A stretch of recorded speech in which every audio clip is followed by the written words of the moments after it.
Bueno,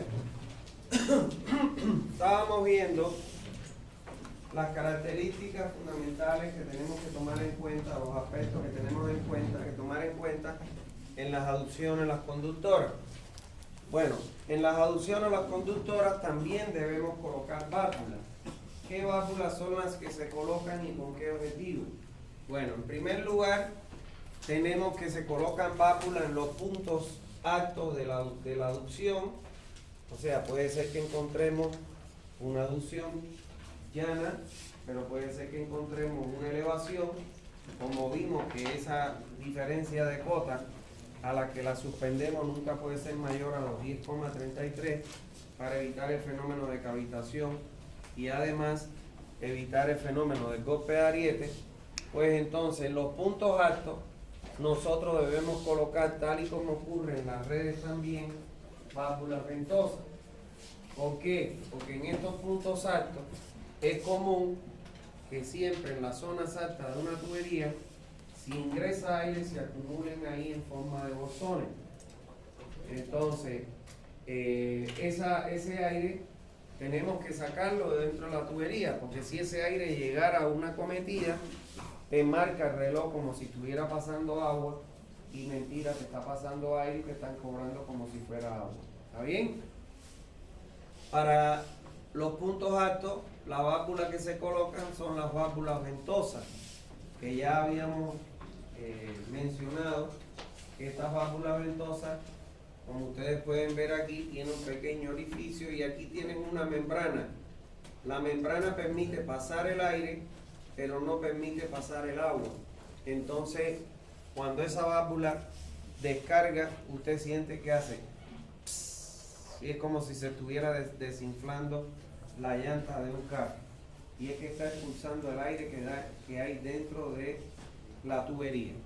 Cuando estas válvulas ventosas empiecen con aire como a salir agua, quiere decir que ya la válvula cumplió su vida útil y que la membrana ya no está logrando la efectividad que es solo pasar aire y no agua. Y esto, como vienen patentados, hay que cambiar, comprar uno y cambiarlo. No es que usted compra la membrana para sustituir, están patentados.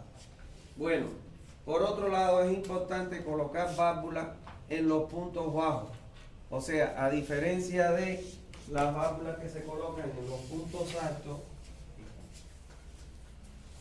también podemos tener, bueno, esta condición, pero podemos tener esta otra condición. Si esta es mi tubería, acá en los puntos altos hay que poner válvulas ventosas. Y en los puntos bajos hay que colocar válvulas de purga. ¿Está claro? Hay que colocar válvulas de purga. Esas válvulas de purga, como bien dice ahí, lo que van a permitir es que, al contrario de que aquí se acumula aire, en los puntos bajos siempre, recuérdense ustedes que el agua potable tiene hasta 1000 miligramos por litro de sólidos totales. Entonces ahí se pueden acumular estos sólidos totales. Al igual que como le hablé en las redes, cuando estos sólidos totales, que son partículas de fango, de tierra, arcilla, lo que haya podido ingresar, se acumulan, ellos empiezan a descomponer el agua porque le transmiten olor y sabor al agua. ¿Está claro? Entonces eso hay que purgarlo mínimamente una vez al mes, abrir la válvula para que salgan esos sólidos y entonces liberar la tubería de los mismos.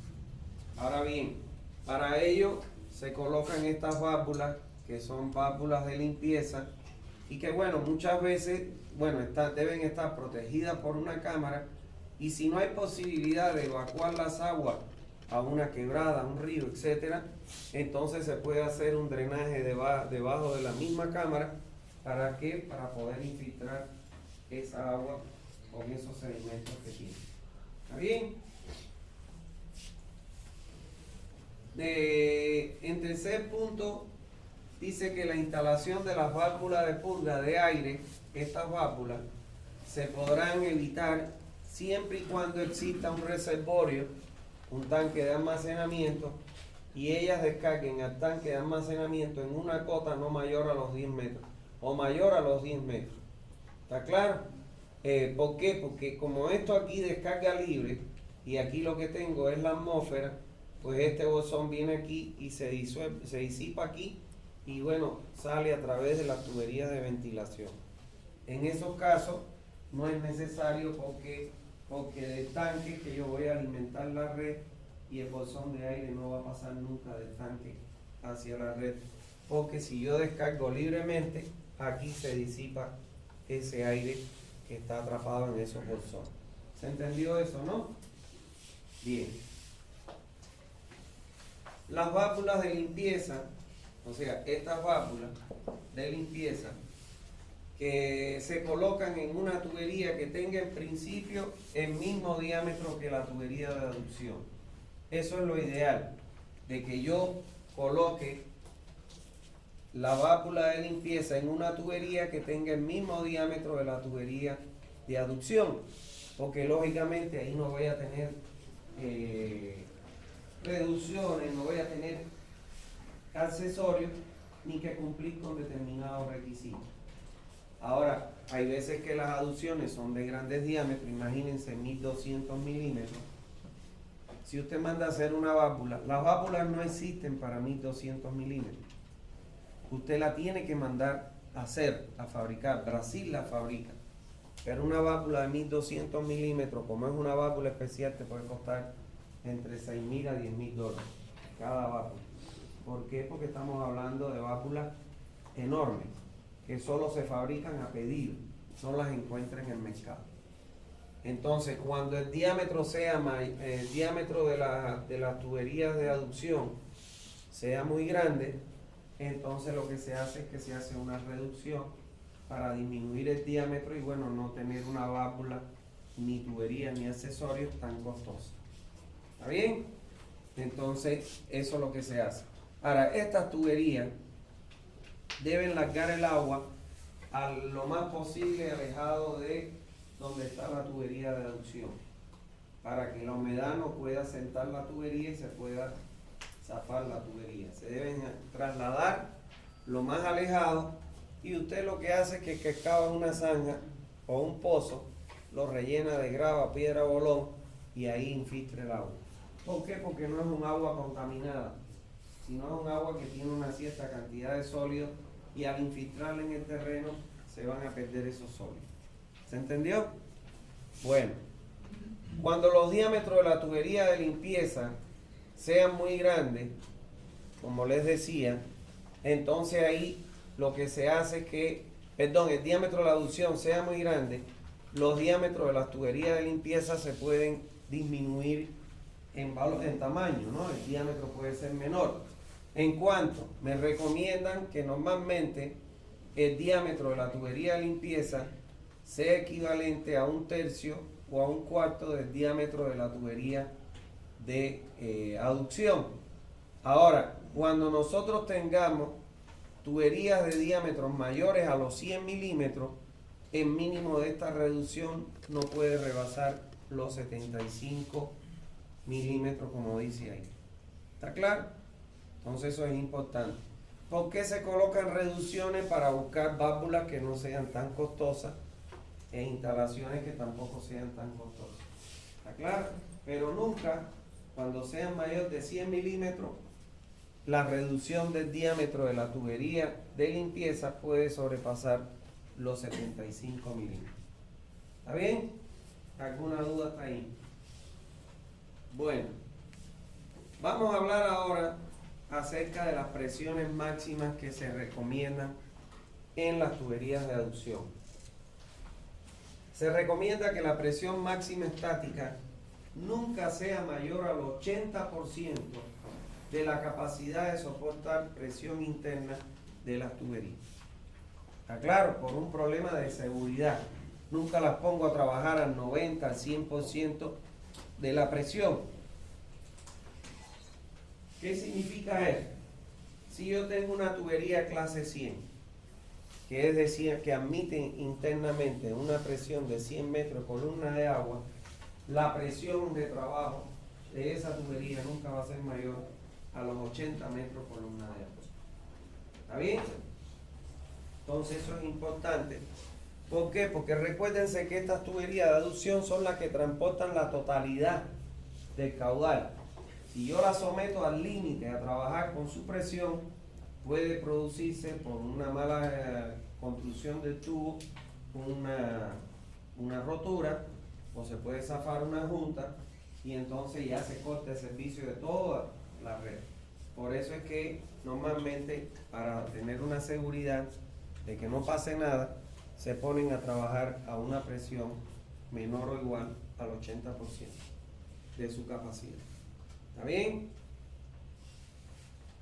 Ahora, bueno, aquí dice, siempre que se tengan grandes presiones, se deberá hacer un análisis técnico económico comparativo entre la posibilidad de adoptar tuberías de alta presión o la alternativa de colocar estaciones reductoras de presión. A ver, supongamos La Paz, es el ejemplo típico.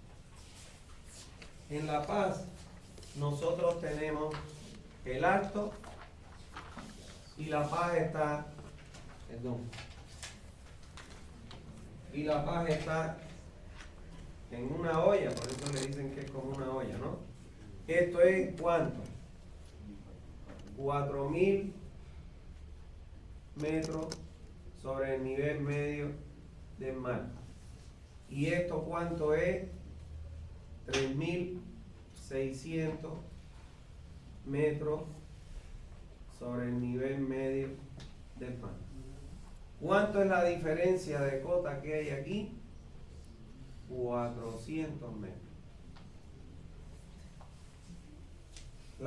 No la totalidad, pero la mayor cobertura de agua en La Paz, el agua proviene del Alto, de represas, presas que hay en el Alto, etc.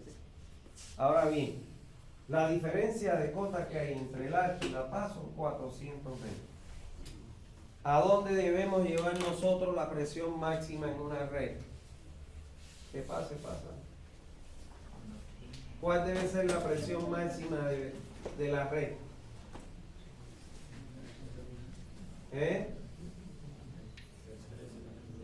No, la máxima. Esa es la mínima. 70. Entonces aquí en la red yo tengo que entregar con una presión menor o igual a los 70 metros de columna de agua. ¿Qué quiere decir eso? Que tengo que rebajar de 400 metros de columna de agua. ¿Es alumno, de 400 metros hasta 70 antes de ingresar a la red. O sea que tengo que tumbar unos 330 metros de columna de agua. Ahí yo tengo dos opciones. O utilizo una tubería que soporte esa presión de 400 metros, o coloco estaciones reductoras de presión. Tubería, los esquemas 40, que es la tubería que más presión resiste, son 150 metros de columna de agua. ¿Qué quiere decir? Que si yo la someto a 400, se va a reventar. Entonces, yo tendría que ir a los fabricantes a ver si ellos pueden fabricarme una tubería de alta presión para soportar estos 400 metros. Esas tuberías no existen en el mercado. Y probablemente esa carga tan grande, usted vaya a una empresa que fabrica la tubería y le diga, no, demasiada presión. El espesor que le voy a tener que poner a la tubería es enorme. Pero puede ser que te diga, está bien, yo te la hago, pero obviamente que no va a tener el mismo precio que la tubería estándar. El precio va a ser caro. Entonces ahí hay que hacer un análisis. ¿Qué sale más barato? Comprar tuberías de alta presión, mandadas a hacer especialmente, o colocar estaciones reductoras de presión. Cuando usted hace ese análisis, le va a dar que es más barato colocar estaciones reductoras de presión que mandar a construir tuberías de alta presión, que probablemente ni te las quieran construir porque no tienen la tecnología, o si te lo dicen, el costo va a ser en extremo muy caro. ¿Está bien? Entonces, vamos a ver en qué consisten las estaciones reductoras de presión. Dice, ¿cuál es el propósito de estas estaciones reductoras de presión? Bueno, se colocan con el fin de reducir la presión hasta un valor menor. Aquí se colocaría para reducir la presión hasta un valor menor. ¿Cuánto? 70, porque es la presión con la que debo ingresar a la red. ¿Está claro? Y establecer un nuevo valor estático, que sería en este caso los 70 metros de columna de agua. ¿Se entiende, no? Se colocan para rebajar cargas, incrementar pérdidas y rebajar cargas en el sistema. Su empleo se recomienda cuando la calidad de las tuberías, válvulas y accesorios no permiten soportar las altas presiones, así como para mantener las máximas presiones de servicio dentro de una red de distribución. Si nos vamos a los accesorios, es peor. Las válvulas y los accesorios que se fabrican, para que ustedes tengan una idea, no están diseñados que más que para soportar una presión máxima de 40 metros columna de agua. ¿Entiendes? ¿Por qué? Porque si usted lo somete a una presión mayor a 40, inclusive te recomiendan 35 como máxima, si es una válvula, puede ser que su sello no selle bien y entonces empiece a gotear la válvula y tenga pérdida de carga, independientemente de que pueden ocasionar ruido en su paso, vibraciones, etc. Entonces, por eso es que lo más conveniente es colocar estaciones reductoras de presión. Ahora, ¿cuáles son esas estaciones reductoras de presión? Bueno, antiguamente, y digo antiguamente porque ya está obsoleto, pero ustedes van a encontrar en su país estas estaciones reductoras de presión, no porque lo pongan obsoleta, sino que porque lo hicieron precisamente porque no existían las válvulas rompepresión en La Paz. Yo estuve haciendo un trabajo en Choya, en Subyunga, en La Paz, y justo la persona que me llevó, pasamos por el camino, yo veía una estructura grandísima, y entonces le pregunté y me dijo, son las estaciones reductoras de presión que se colocan para reducir la presión que llegue el agua a La Paz, me dijo él. Y efectivamente, cuando fui, eran estas cámaras rompepresión, y aunque ustedes no lo quieren creer, los muros eran de 60 centímetros de las cámaras. Entonces, ¿cómo funcionan estas cámaras rompepresión? Si ustedes se fijan acá, terminan en una válvula de flotador. Entonces, cuando llega al nivel máximo, la válvula cierra el ingreso. Pero cuando vamos a suponer, aquí, vamos a aplicarlo aquí. Usted tiene un depósito en el alto, y esta es La Paz. De aquí hasta aquí usted tiene que tumbar ¿cuánto? De 400 a 70, 330 metros. La válvula de flotador esta que se coloca aquí en la cámara rompepresión solo admite una presión máxima de 50 metros de columna de agua. Entonces, como ella es la que regula el paso no del agua dependiendo de la demanda aguas abajo, entonces yo estoy limitado a que debo colocar las cámaras de rompepresiones cada 50 centímetros de caída del nivel del agua estático en el tanque al nivel del agua en la cámara rompepresión. ¿Qué es lo que sucede aquí? Aquí yo tengo 50 metros, pero cuando el agua sale a la atmósfera, sale aquí, fíjense ustedes, cuando el agua sale aquí, ya aquí, ¿qué presión adquiere ahí ya? Adquiere otra vez la presión atmosférica. Entonces ya dispongo de otros 50 metros para poder otra vez caer en la presión atmosférica y ya tendría, ¿qué cosa? 100 metros vencidos. De otros 50 metros o otros 100 metros vencidos. O sea que tendría que poner tantas estaciones elevadoras hasta lograr una presión menor a los 70 metros de columna de agua. Eso era lo que se hacía antes, donde aquí la presión se rompía o se rompe desde el momento, la presión se rompe desde el momento en que usted descarga en presión atmosférica. O sea, descarga en la superficie de esa cámara.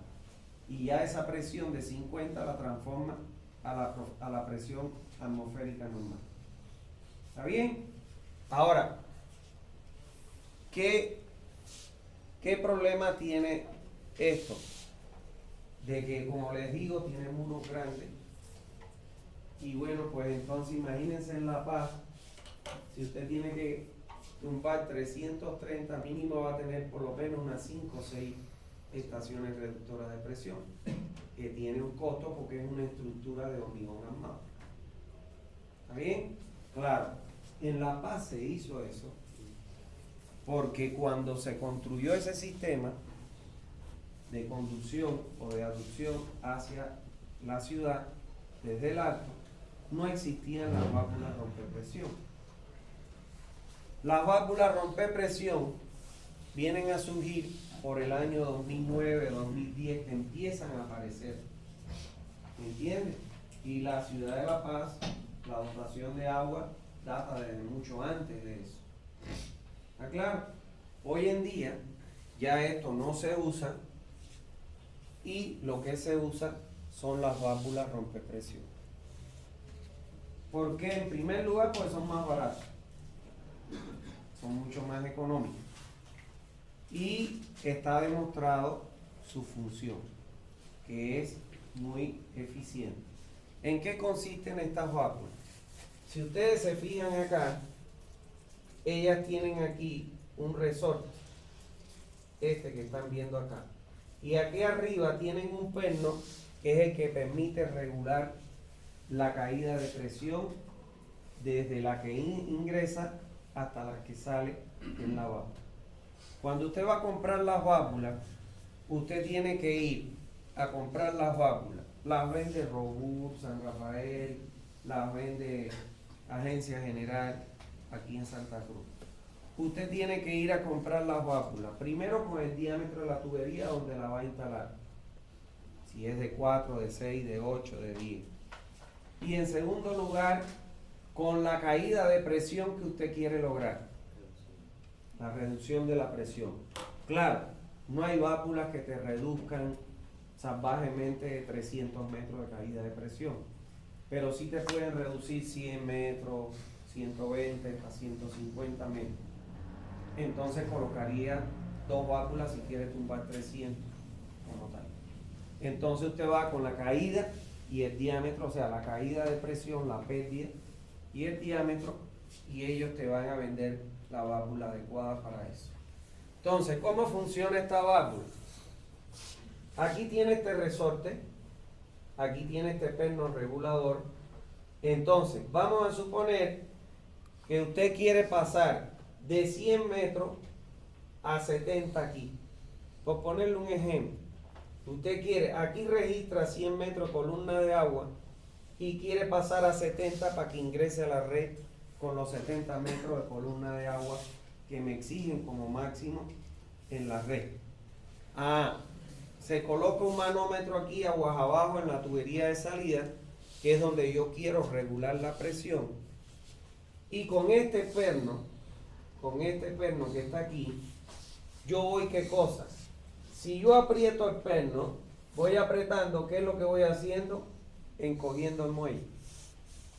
Y el muelle, ustedes saben que mientras más encogido está, más resistencia ofrece. ¿Está claro? Entonces, vamos a suponer que usted viene por aquí 100 y aquí hay 90. Entonces, ¿qué es lo que va a hacer? Con un perno va a empezar a apretar ese muelle.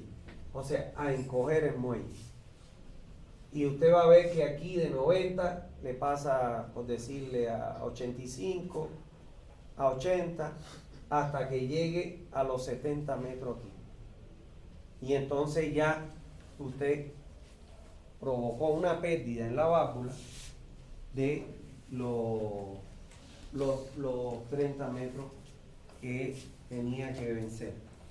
Lo que pasa es que el agua viene por aquí y para pasar a esta cámara y salir por aquí tiene que empujar. Por eso esto ya está separado porque ya el agua está pasando. Pero aquí el agua tiene que venir y empujar ese muelle. Porque esto es como si fuera un pistón que está en todo el diámetro. Y entonces para levantarlo de aquí, porque esto se pega aquí y aquí no deja pasar el agua. Y para levantarlo, tiene que empujarlo, abrirlo para que pueda pasar. Y en esa fuerza que hace para vencer la resistencia que ofrece el muelle, ahí se cae la presión al valor que usted lo regula. ¿Se entendió? Esto no solo sirve en las redes de distribución de agua, sirve en los edificios. Hay edificios, por ejemplo, que usted tiene 20, vamos a suponer que usted tiene un edificio de 20 plantas. Condominio Santa Cruz 1 tiene 20 plantas. En el segundo anillo, pasillo Riquió. Donde está el INE, entrando por ahí. Si usted tiene 3 metros de altura, creo que usted le dice en pie de algo, yo nunca me lo he podido aprender. Pero bueno, supongamos que usted tiene 3 metros de altura de piso a techo. Por 20, ¿cuánto es? 60 metros. ¿Está bien? Para ingresar a un ramal de derivación, usted necesita ingresar con máximo 40, yo recomiendo 35. ¿Quién va a tener los 60 metros de carga? Si usted está entregando en un tanque desde arriba del edificio, la planta baja. Probablemente la planta baja, el primer piso, el segundo piso, tengan problemas de presiones mayores a 45. Entonces usted coloca en la bajante una válvula rompe presión hasta regular que la presión que ingresa a cada ramal sea menor o igual a los 35 o 40 metros que te recomiendo. O sea, para que ustedes vean que no solo se aplica en las redes de distribución, sino en los edificios. La diferencia está en el diámetro de la tubería. En los edificios es 2 pulgadas, 1,5, 3 pulgadas. En las redes de distribución pueden ser de 6, de 8, de 10, de 12, etc. ¿Está bien? ¿Se entendió? Para que vean la aplicación que tiene esta válvula, que no es solo en red de distribución, sino también en las edificaciones. ¿Alguna duda hasta ahí? Sí.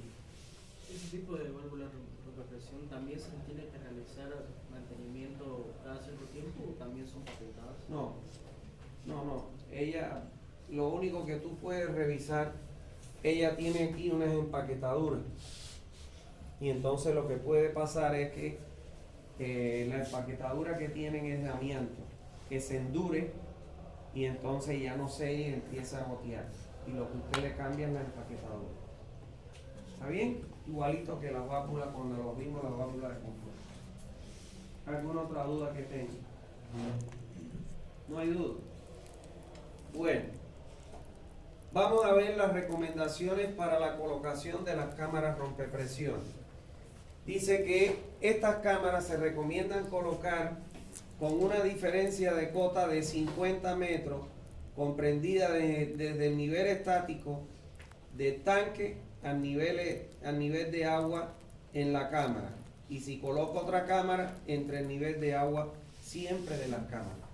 No es de solera, sino de cota del agua a cota del agua.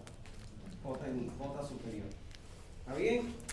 Eso es lo que se recomienda de manera tal que se van colocando tantas cámaras rompepresiones hasta que se logre la presión de ingreso o de trabajo en la red que usted quiere lograr. Ahora, estas cámaras, ¿por qué no se le colocan más de 50 metros? Porque los flotadores, esos flotadores de tanque, que son los mismos, esos flotadores no soportan presiones mayores a los 50 metros. Si usted lo trabaja con presiones mayores, entonces empieza a gotear porque no sella bien y no cierra el agua y está goteando todo el tiempo. ¿Se entendió? ¿Alguna duda está ahí? Hoy ya no se usan. Lo que se usan son las válvulas rompepresión. ¿Está bien? No hay duda. Bien. Diámetros mínimos. ¿Cuáles son los diámetros mínimos que nosotros debemos considerar en las redes de aducción, perdón, en las tuberías de aducción o conductor? Dice, los diámetros mínimos en las tuberías de aducción se deben seleccionar en función a los siguientes parámetros. Primero, a las presiones disponibles. ¿Por qué? Porque si yo dispongo de poca presión, o sea, vamos a suponer de poca diferencia de cota entre el punto de captación y el punto de entrega, si dispongo de poca carga, entonces, y yo coloco diámetros muy pequeños, ¿qué va a pasar? Voy a tener más pérdida de carga. Entonces ahí tendré que jugar con el diámetro que me garantice una pérdida que con esta carga puede ingresar hasta el nodo crítico con la presión requerida según la norma. ¿Está claro? O sea que en función a la presión que yo tenga, la selección de mi diámetro debe cumplir que las pérdidas de carga me garanticen la presión mínima en la red de distribución. ¿Está bien?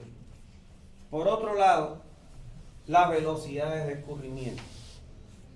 Vimos en la clase anterior que las tuberías, dependiendo del material, tienen una velocidad máxima. Entonces, yo tendría que utilizar un diámetro que me garantice que mi velocidad de circulación no supere los valores máximos que me recomienda la norma para las tuberías de aducción. ¿Se acuerdan, no? Vimos velocidades máximas en canales y velocidades máximas en tubería. Entonces, mi diámetro, en función al caudal que va a pasar, debe cumplir con que la velocidad sea menor que la permitida para el material que voy a colocar en la aducción. Y por otro lado, las longitudes de la línea de aducción. Eso tiene que ver también con la pérdida. O sea, si yo tengo que recorrer grandes distancias, yo el diámetro mínimo que debo ajustar es aquel que sea capaz de, con la carga y el caudal, garantizarme la presión en la red. ¿Está bien?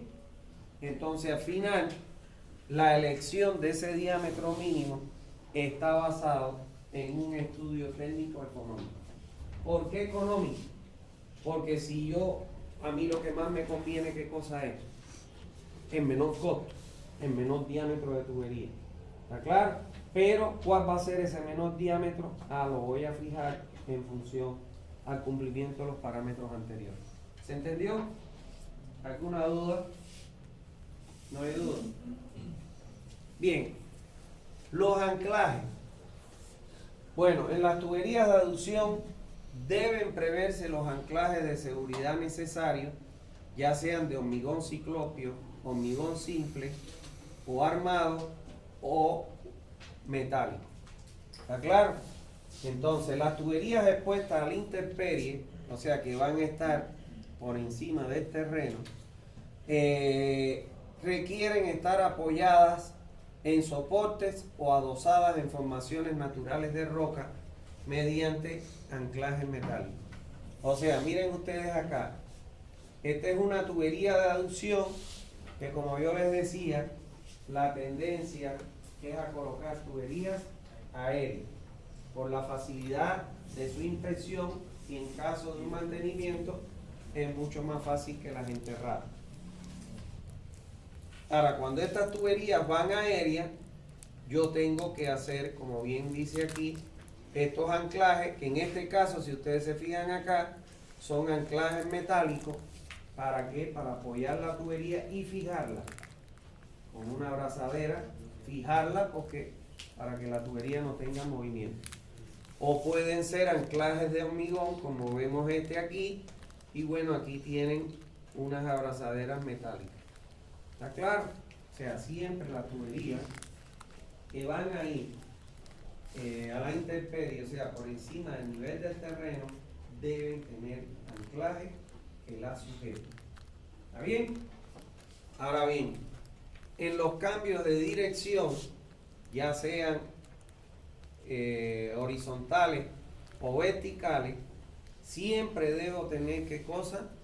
Anclajes en esos cambios de dirección. Por ejemplo, si yo tengo este tubo y aquí ingresa este otro tubo acá y el flujo viene en esta dirección, ¿qué es lo que va a tender a hacer aquí cuando impacte? A tratar de desplazar la tubería por el esfuerzo que ejerce. Entonces yo tengo que colocar un anclaje que sea capaz, que pueden ser de hormigón, de evitar o resistir ese esfuerzo para evitar ese desplazamiento de la tubería.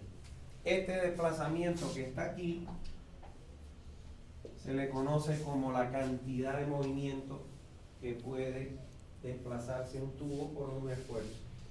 Eso es lo que yo le decía, que en el laboratorio ahí se estudia eso, hay una plaza para eso, un equipo donde usted coloca aquí, tiene una planchuela y aquí tiene un chorro, tiene una tubería con una reducción, de manera que usted puede regular el caudal de paso por ese tubo. ¿Está claro? El chorro, la presión del chorro. Entonces, cuando ella impacta acá, ¿qué es lo que va a tender? A desplazarlo. Entonces, lo que se hace es que en esa prueba se colocan unos pesos de plomo de 2 kilos, kilo y medio, y usted va colocando un peso hasta que evite que la fuerza o el empuje de ese chorro lo desplace. ¿Está claro? Y entonces con esos kilogramos usted calcula cuál debe ser, en este caso, la característica que debe tener su anclaje de hormigón. ¿Está bien? Entonces eso es importante, por eso es que hay esa prueba ahí. Y igual pasa cuando la tubería es vertical.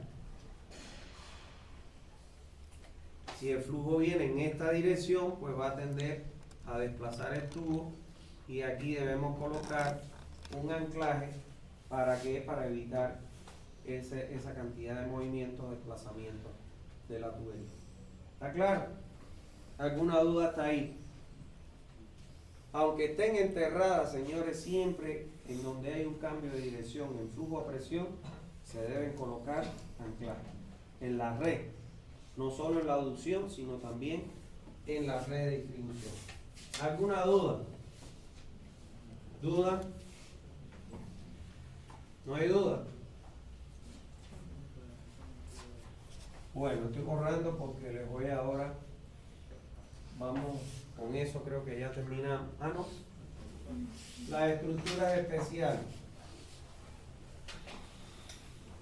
Al igual que como puede ocurrir en la red, puede ser que en una aducción yo tenga que salvar alguna depresión, que puede ser una quebrada, un arroyo, un río, etcétera, y entonces yo tenga que salvar eso para cruzar y seguir con mi aducción.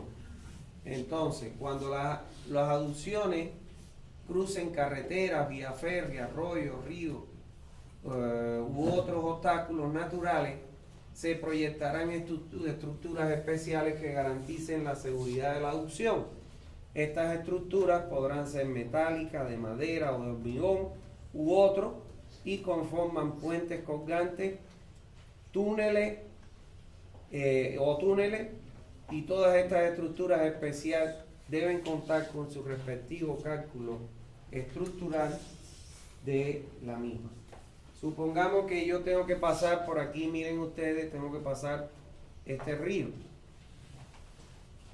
Casualmente había un puente en el río y entonces fíjense ustedes que la tubería de aducción ha sido adosada, parece que esto es, bueno, no sé si será metálico o hormigón, pero bueno, ha sido aquí adosada al puente en un costado.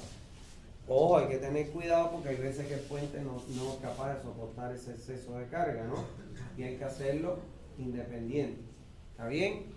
Y aquí lo mismo, fíjense ustedes que en este caso no se ha construido un puente canal hecho de estructuras metálicas para evitar que cuando crezca el nivel del agua, golpee la tubería.